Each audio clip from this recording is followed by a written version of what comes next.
The kitchen clock ticked louder than it should have, each second slicing into the silence where my wife's laughter used to live.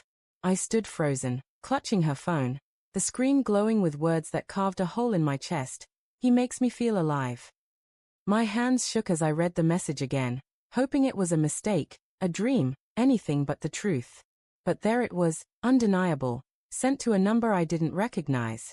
2 years of raising her kids alone, of sleepless nights and endless sacrifices, and this was my reward, a knife in the heart from the woman I'd vowed to love forever. I'm David, a 38-year-old mechanic with calloused hands and a stubborn belief in second chances. My wife, Lauren, was my anchor, the one who made sense of the chaos. We'd been married 10 years, blending her 2 kids, Mia and Noah, from her first marriage into our life. I adopted them legally, loved them fiercely, even when their biological father faded into a ghost. Lauren worked late shifts as a nurse, her scrubs always wrinkled, her eyes tired but kind. Or so I thought. The last few months, though, she'd changed, distant, distracted, slipping away like sand through my fingers. That night, I hadn't meant to snoop. Lauren left her phone on the counter, buzzing with a notification as I washed dishes. Mia, 9, was asleep upstairs, clutching her stuffed bear. Noah, 6, had finally stopped asking when Mommy would tuck him in. I glanced at the screen, expecting a work text. Instead, I saw "I can't stop thinking about you" from Jay. My stomach lurched. I unlocked her phone. Her passcode was our anniversary, a detail that now felt like mockery, and scrolled through a thread that shattered my world. "You make me feel like I'm 20 again," Lauren had written. "David's so predictable. He's always there, but it's not enough." Jay's replies were worse, bold and possessive. "Leave him. You deserve more." My vision blurred, rage and grief colliding. I wanted to scream, to smash the phone, but the kids were upstairs. So I stood there, drowning in silence, the clock mocking my pain. The next morning, Lauren breezed in at 7 a.m., smelling faintly of lavender and something unfamiliar. Cologne, maybe. She kissed my cheek, her lips cold, and poured coffee like nothing had changed.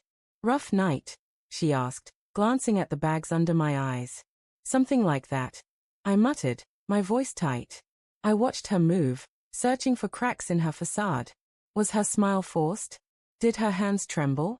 But she was flawless, chatting about work, asking about the kids' school projects. It was torture, her normalcy a slap to my face. I wanted to confront her, to demand answers, but the words stuck in my throat. What if she lied? What if she didn't? Days bled into weeks, and I became a detective in my own marriage. I checked her phone when she showered, memorized her schedule, even followed her once to the hospital parking lot. Nothing concrete, just fragments, a late-night call she took in the garage, a new perfume, a receipt for a wine bar I'd never been to. Each clue tightened the knot in my chest, but I couldn't stop. I needed proof, something to justify the war inside me. The kids noticed my distance. Mia stopped showing me her drawings, her brown eyes wary. Noah clung to me, asking, "Are you mad, Daddy?" I forced smiles, read bedtime stories, but my heart wasn't in it. I was unraveling, torn between love for them and hatred for their mother. Lauren, meanwhile, glowed. She hummed in the shower, bought new dresses, laughed too loudly at my jokes. Her happiness was a blade, twisting deeper with every glance. One evening, I couldn't take it anymore.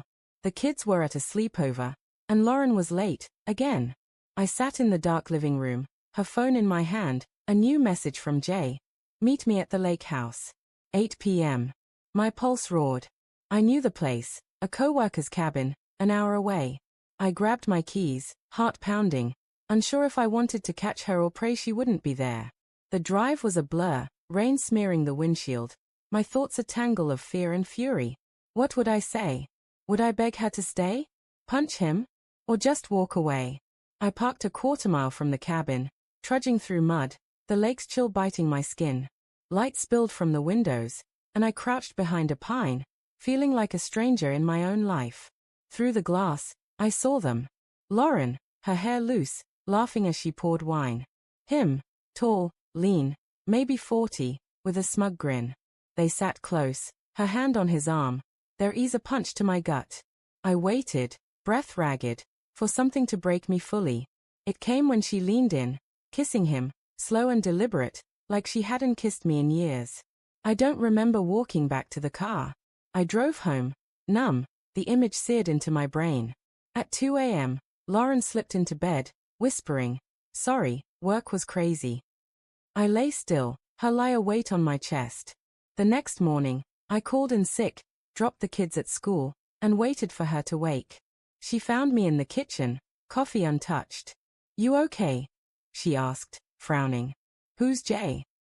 I said, my voice low, steady despite the storm inside.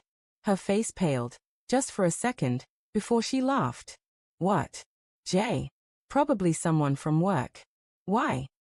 "Don't," I said, standing. "I saw you. At the lake house." The air shifted, heavy with truth. She opened her mouth, closed it, then sank into a chair. "David, I..." "Don't lie."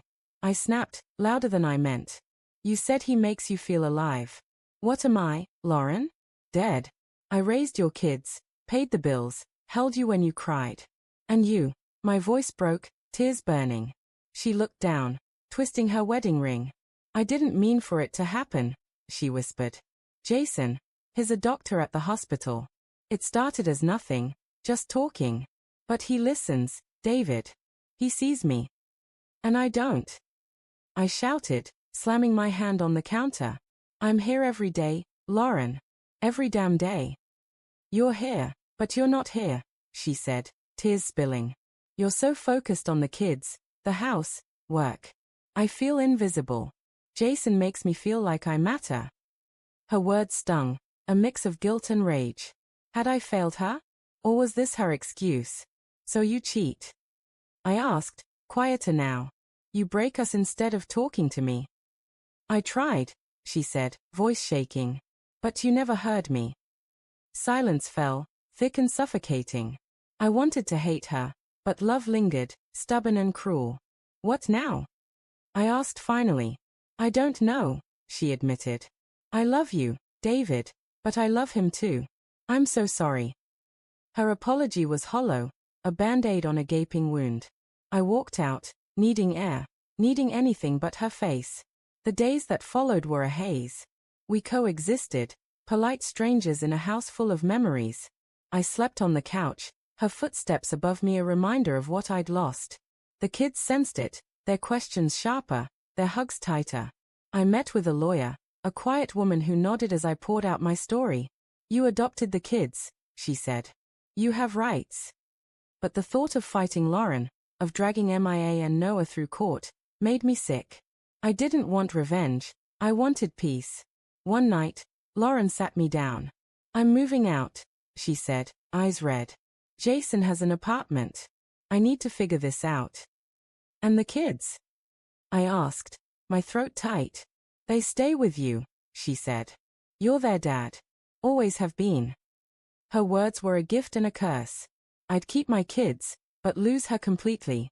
She left the next day, her suitcase small, as if 10 years fit so easily. MIA cried, Noah clung to my leg, and I held them, promising it would be okay, even as I broke inside. Months passed, slow and jagged. I learned to braid Mia's hair, helped Noah with math, found comfort in their laughter. Lauren visited, her presence a ghost of what was. She and Jason didn't last, ironic, but not satisfying. She apologized again, asked for forgiveness, but trust was ash, impossible to rebuild. I'm still healing, scars fresh but fading. The kids keep me grounded, their love a lifeline. I don't know if I'll love again, but I know I'm enough, for them, for me. The kitchen clock still ticks, but now it's just time, not a countdown to pain. And in that quiet, I'm finding myself, one broken piece at a time.